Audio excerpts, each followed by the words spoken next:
अनुराग ठाकुर जी। धन्यवाद सभापति महोदय। वंदे मातरम, वंदे मातरम, वंदे मातरम। ये साल बहुत विशेष है क्योंकि 150वीं जयंती जहां हम सरदार पटेल जी की मना रहे हैं, बिरसा मुंडा जी की मना रहे हैं, वहीं वंदे मातरम एट 150। और मैं आभारी हूं माननीय स्पीकर महोदय का कि जिन्होंने इस पर चर्चा रखी। आभारी हूं अपने दल का और अपने नेता आदरणीय नरेंद्र मोदी जी का, जिन्होंने मुझे इस अवसर पर बोलने का मौका दिया। और सबसे प्रसन्नता की बात यह है कि वंदे मातरम पर चर्चा की शुरुआत भी किसी और ने नहीं, देश के यशस्वी प्रधानमंत्री नरेंद्र मोदी जी ने स्वयं की है। एक समय वो था जब शताब्दी वर्ष वंदे मातरम का था, उस समय आपातकाल लगाकर देश को अंधकार में डुबाने का काम और देश के संविधान को तार तार करने का काम उस समय की प्रधानमंत्री इंदिरा गांधी जी ने किया था। उस समय तो चर्चा भी नहीं हो पाई थी। आज स्वयं प्रधानमंत्री जी ने अपने भाषण में देश की जनता के सामने वंदे मातरम का इतिहास और इसके सांस्कृतिक महत्व को देश के सामने रखा है। मैं यही कहूंगा, एक तरह से आने वाली पीढ़ियों के लिए वो एक बहुत बड़ा डॉक्यूमेंट, एक प्रेरणादायक बनेगा, एक ऐसा दस्तावेज जिस पर 150 साल पुरानी जितनी हमारी घटनाएं घटी, कैसे वंदे मातरम ने देश को एकजुट करके रखा। और वंदे मातरम, माननीय सभापति जी, केवल एक गीत नहीं, ये महामंत्र है। और मैं तो आप सबके सामने कहना चाहता हूं कि वंदे मातरम कोई धार्मिक गीत नहीं है, किसी व्यक्ति, दल या किसी राज्य का गीत नहीं। वंदे मातरम राष्ट्र की आत्मा का गीत है। वंदे मातरम भारत के गौरव का गीत है। वंदे मातरम भारत की आशाओं आकांक्षाओं का सुरमई गीत है।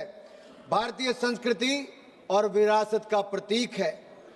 वंदे मातरम सिर्फ गीत नहीं बल्कि राष्ट्रीय प्रेम की रीत है और इसलिए कांग्रेस इससे भयभीत है।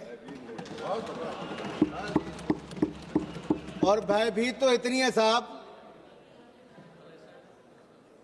कि जब इसकी चर्चा शुरू हुई, माननीय प्रधानमंत्री जी सदन में थे, तब भी जिस परिवार को दशकों तक इस देश में नेतृत्व करने का मौका मिला, उसके 2 सदस्य सदन में ही उपस्थित नहीं थे। इतना भय, या मैं तो कहूंगा पंडित नेहरू जी ने तो वंदे मातरम को छांट दिया था, काट दिया था, उसके बाद देश को बांट दिया था। उन्होंने 2 स्टैंजा तक सीमित कर दिया था। राहुल जी ने केवल 1 लाइन गाने के लिए मजबूर कर दिया था। आज जब चर्चा हुई तो दोनों गायब ही रह गए। लेकिन मैंने सुना है अभी गलियारों में चर्चा थी कि शायद पिछले 5 दिन से प्रियंका जी मेहनत कर रही हैं, याद कर रही हैं, आज पूरा वंदे मातरम, पूरा सभी स्टैंजा बगैर पढ़े यहां पर गाने वाली है। मैंने सुना, बाहर चर्चा चल रही थी ऐसी। अब उसका भी इंतजार रहेगा। जो इतने महापाप किए हैं, अब महापाप का प्रायश्चित करने का समय भी आ गया है। वंदे मातरम के जो हिस्से जो पंडित जवाहरलाल नेहरू जी के कहने से काटे गए थे, उन हिस्सों के बड़े किस्से हैं। राहुल जी होते तो जरूर सुनाते हैं उनको। उन हिस्सों में मां दुर्गा की स्तुति थी, शक्ति की आराधना थी, और इन हिस्सों को हटाना भारत की आत्मा को चीरने जैसा था। माननीय सभापति जी, वंदे मातरम का संक्षिप्त इतिहास पर मैं कुछ कहना चाहूंगा। 7 नवंबर 1875 के दिन भारत माता के महान सपूत, संत, साधक, साहित्यकार बंकिम चंद्र चट्टोपाध्याय जी ने इसकी रचना की। और यह शुभ दिन कार्तिक शुक्ल नवमी था, अक्षय नवमी था। और शायद यही कारण भी है कि आज भी ये वंदे मातरम कोई कविता नहीं, भारत माता और इस महान भारत भूमि का एक समर्पित महामंत्र है और आगे आने वाले दशकों तक रहेगा। वंदे मातरम उतना ही पवित्र है जितनी वेद की ऋचाएं हैं। वंदे मातरम उतना ही पाक है जितनी कुरान की आयतें हैं। वंदे मातरम उतना ही होली है जितने बाइबल के वर्स हैं। वंदे मातरम बंकिम चंद्र चटर्जी के कालजयी उपन्यास आनंद मठ का एक अभिन्न अंग है, एक भाग है। आनंद मठ केवल एक उपन्यास नहीं बल्कि एक ऐतिहासिक चेतना का दस्तावेज है। अनडिवाइडेड बंगाल की लड़ाई लड़ने वाले ऐसे जो लोग जो ईस्ट इंडिया कंपनी और स्थानीय सामंती नवाबों के अत्याचारों और शोषणों के खिलाफ लड़ते थे, उन महान सेनानियों के संघर्ष का महामंत्र था वंदे मातरम। वंदे मातरम आज भी उतनी ऊर्जा का संचार करता है। फिर भी जिन लोगों के दिमागों के दरवाजे बंद हैं, अपनी बुद्धि और विवेक पर जिन्होंने कट्टरपंथ का ताला लगा रखा है और जिन्होंने कट्टरपंथ का ताला लगा रखा है, उनके लिए उन्हीं की भाषा में मैं कुछ कहना चाहता हूं जो एक अनाम कवि ने लिखा है। 4 लाइन साझा आपसे करता हूं कि वंदे मातरम है क्या। कौम के खादिम की है जागीर वंदे मातरम, मुल्क के वास्ते है आखिर वंदे मातरम, मुल्क के वास्ते अक्सीर वंदे मातरम, जुल्म से गर कर दिया खामोश मुझको देखना, जुल्म से गर कर दिया खामोश मुझको देखना, बोल उठेगी मेरी तस्वीर वंदे मातरम वंदे मातरम। अध्यक्ष महोदय एक बहुत बड़े बंगाली साहित्यकार, इस्लामिक स्कॉलर हुए रियाजुल करीम, उन्होंने एक किताब लिखी थी, एक लेख लिखा था इस्लाम और वंदे मातरम। मैं इस्लाम इसलिए कह रहा हूं कि मुझसे पहले के कांग्रेस, डीएमके और अन्य वक्ताओं ने कहा कि मुस्लिम इसके विरोधी थे। नहीं साहब, मैं इसकी सच्चाई पर आपके प्रकाश डालना चाहता हूं। उन्होंने वंदे मातरम के समर्थन में एक लेख लिखा, इस्लाम और वंदे मातरम। रियाजुल करीम ने लिखा कि साजिश के तहत वंदे मातरम का विरोध शुरू करवाया गया ताकि मुसलमानों को स्वतंत्रता संग्राम के आंदोलन से धीरे धीरे हटा दिया जाए।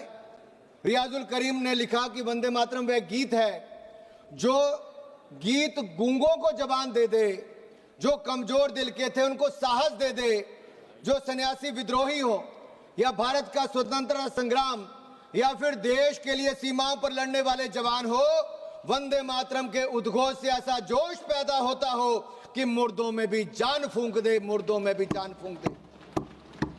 बढ़ते कदम रुक जाते हैं, सर तन जाते हैं गरूर से, बढ़ते कदम रुक जाते हैं, सर तन जाते हैं गरूर से, कान में पहुंची जहां झंकार वंदे मातरम वंदे मातरम।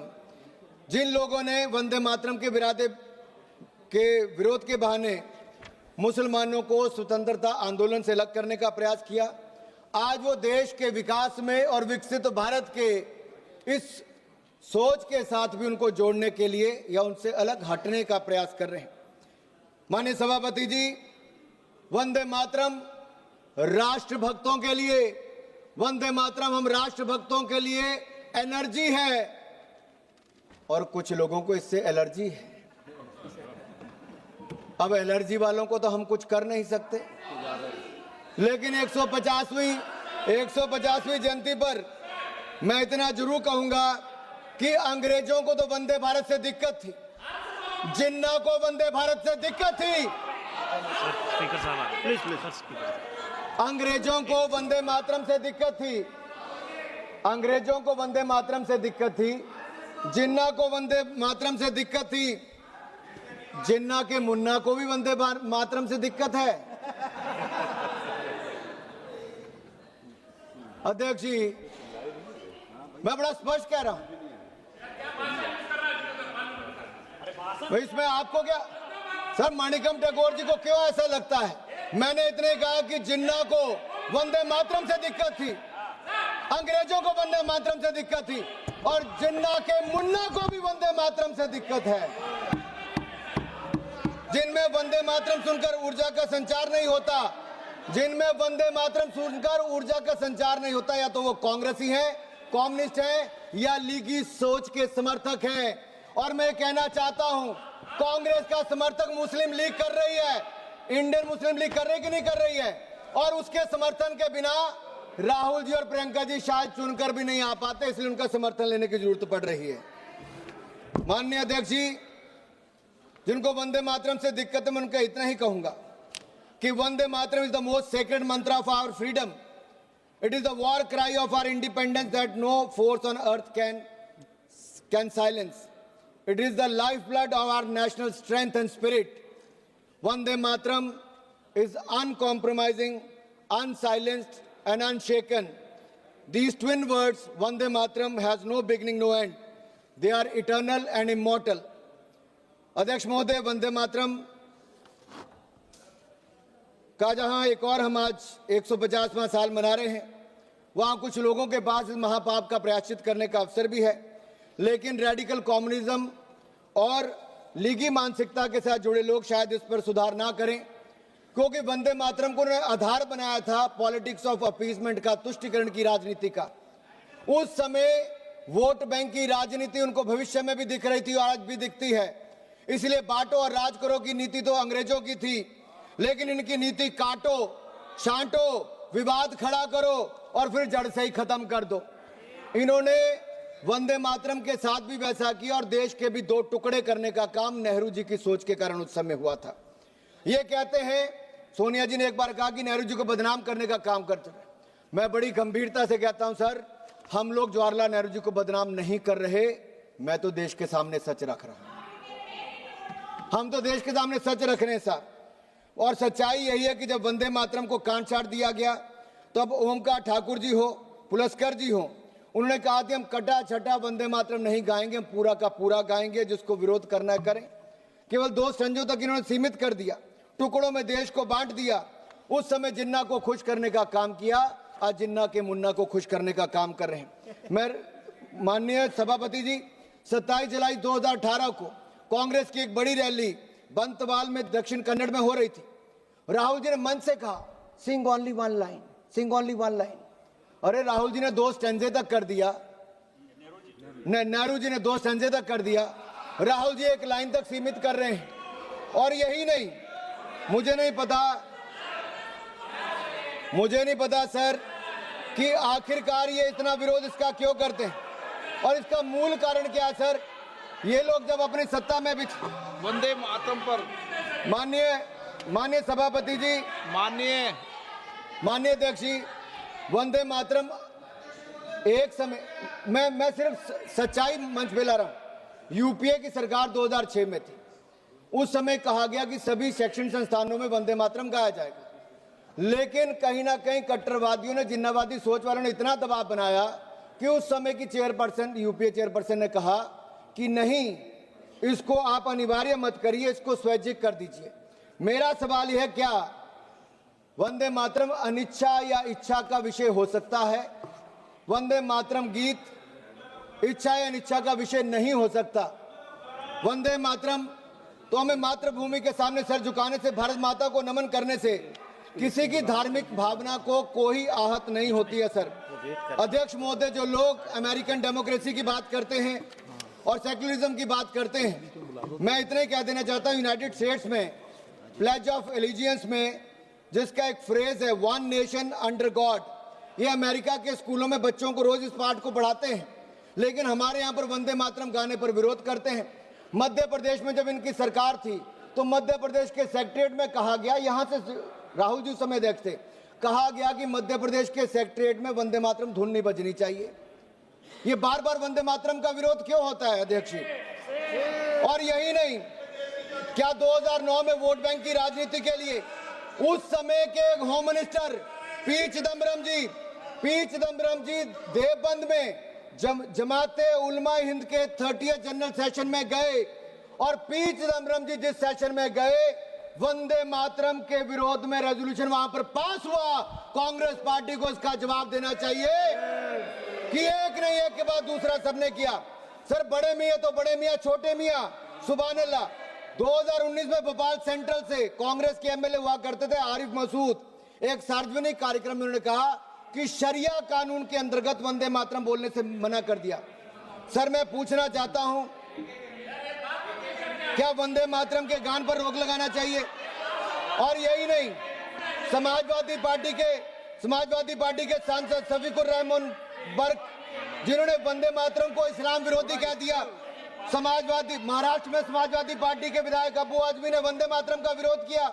समाजवादी के एक विधायक रईस शेख भिवंडी से महाराष्ट्र में इसका विरोध करते हैं। समाजवादी पार्टियों, कांग्रेस पार्टियों एक तरह से मिलकर वंदे मातरम का बार बार विरोध करते हैं। अखिलेश जी तो कह देते हैं बच्चों को अधिकार है कौन सा गाना सुनना है। सर ये फिल्मी गीत नहीं है, ये लोरी नहीं है, ये राष्ट्रगीत है, ये राष्ट्रगीत है। अखिलेश जी, आप आर्मी स्कूल में पढ़े होंगे, लेकिन आपको इतना पता नहीं कि वंदे मातरम और फिल्मी गीत में अंतर है भाई।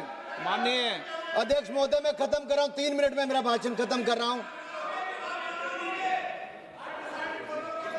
आज भारत धूमिल पड़ चुके अपने स्वर्णिम अतीत को तलाश भी रहा है और अपने भविष्य को गढ़ भी रहा है।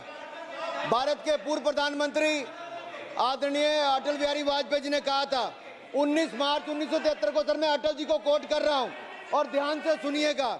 अटल जी ने कहा था, आई कोट, वंदे मातरम इस्लाम का विरोधी नहीं है। क्या इस्लाम को मानने वाले जब नमाज पढ़ते हैं तो इस देश की धरती पर, इस देश की पाक जमीन पर सिर नहीं टेकते, माथा नहीं झुकाते? ऐसे मुद्दों पर किसी को भी असहमत होने की इजाजत नहीं दी जा सकती। कल वो कहेंगे कि तिरंगा झंडा है, मगर हम तिरंगे के आगे झुकेंगे नहीं, क्योंकि हम अल्लाह के आगे झुकते हैं, तिरंगे के आगे झुकेंगे नहीं। हिंदुस्तान में रहने वालों को, हर आदमी को तिरंगे के सामने झुकना होगा, तिरंगे के सामने झुकना होगा। वंदे मातरम कहना होगा। वंदे मातरम भारत के राष्ट्रवाद का महामंत्र है। जब जब हम इस मंत्र को भूले हैं, हम कमजोर हुए। आजादी के अमृत महोत्सव में प्रधानमंत्री मोदी जी ने केवल एक परिवार नहीं, जितने लोग आजादी के साथ जुड़े थे, स्वतंत्रता संग्राम के साथ जुड़े थे, प्रधानमंत्री नरेंद्र मोदी जी ने उनके बारे में गांव-गांव में बताया। यही नहीं सर, ये लोग कहां से याद करेंगे वंदे मातरम को? इनकी सरकारों के समय तो यासीन मलिक को बिरयानी परोसी जाती थी प्रधानमंत्री के घर पे, उसी यासीन मलिक को पाकिस्तान भेजा जाता था। अरे बाटला हाउस कांड के आतंकवादियों के घर जाकर सोनिया गांधी जी रोती थी। मैं यही नहीं, अध्यक्ष जी, मेरा एक आखिरी बात करके मैं अपनी बात को समाप्त कर रहा हूं, क्योंकि ये जरूरी इसलिए भी है सर, अगर नहीं पूछूंगा तो अधूरा रह जाएगा। मैं बस 1 मिनट में सर खत्म कर रहा हूं, बस सर 1 मिनट में।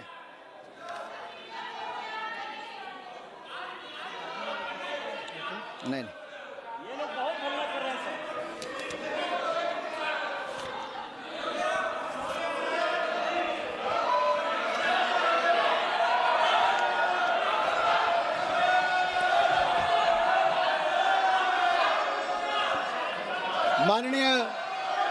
माननीय अध्यक्ष जी, अगर 1896 में अगर 12वें कलकत्ता में कांग्रेस के 12वें अधिवेशन में रविंद्रनाथ टैगोर जी ने गाया था और उसमें एक मुस्लिम रहमतुल्लाह एम सयानी ने उसकी अध्यक्षता की थी, क्या तब ये मुस्लिम विरोधी नहीं था? 1905 में बंगाल के बारिसाल में चित्तरंजन गुहा जी ने वंदे मातरम के लिए अपना खून बहाया। 1907 में वंदे मातरम गाते गाते सुशील चंद्र सेन ने कोड़े की सजा झेली।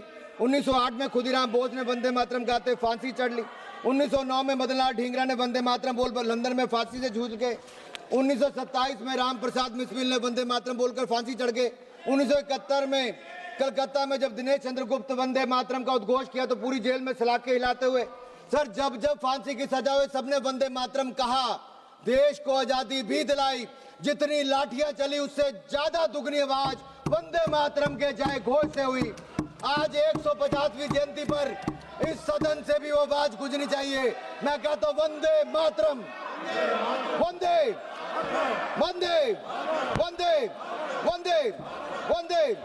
सर यही हमें कहना है, हमें इसको सर मेरा इतना ही कहना है कि ये बार बार मानिकम जी कितना विरोध वंदे मातरम का करोगे? मानिकम जी कितना विरोध वंदे मातरम का करोगे? अध्यक्ष महोदय एक सवाल पूछ के मैं अपनी बात खत्म, आखिरी सवाल है, आखिर वो कौन सी मानसिकता है जिस एक शब्द, जिस कविता ने राष्ट्रवाद का ज्वार पैदा कर दिया अंग्रेजों से लड़ने के लिए, आज चंद लोग उसका विरोध करते हैं। जिस वंदे मातरम पर हजारों स्वतंत्रता सेनानियों ने देश के लिए अपने जान न्यौछावर कर दी, आज उससे दिक्कत है।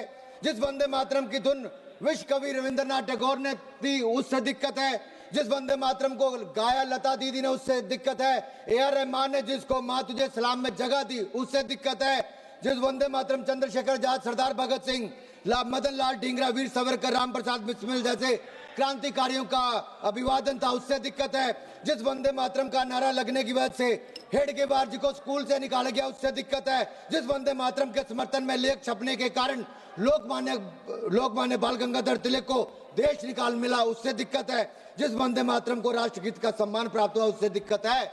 आपको दिक्कत किससे है?